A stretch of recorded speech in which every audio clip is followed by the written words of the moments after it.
এরপর যারা 40s আছে অর্থাৎ 40+, তাদের ক্ষেত্রে যে স্কিন সাইনগুলো দেখা যায় সেটা হলো এই বয়সে সেই অয়েলিনেস, ড্রাইনেসটা কি হয়, আরো বেশি পরিমাণে বেড়ে যায়।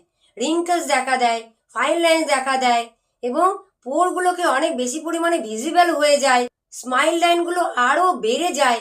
এই ধরনের বিভিন্ন ধরনের যে স্কিনের যে সাইনগুলো আছে সেগুলো এই 40+ এজে এসে সেটা আরো অনেক বেশি পরিমাণে ভিজিবল হয়ে যায়। তখন আমরা মনে করি যে 30+ যখন আমরা ছিলাম তখন তো আমরা স্কিন কেয়ার রুটিন শুরু করে দিয়েছিলাম, তাহলে কেন আমাদের এরকম হলো?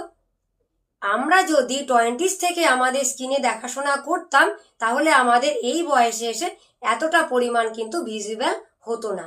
তাই আমাদেরকে স্কিনের দেখভালটা, আমাদের স্কিনের কথাটা কিন্তু আমাদেরকে 20s থেকে শুনতে হবে। আমাদের স্কিন যে কথা বলে সেই কথাটা আমাদের 20s থেকেই শোনা আরম্ভ করতে হবে, তাহলেই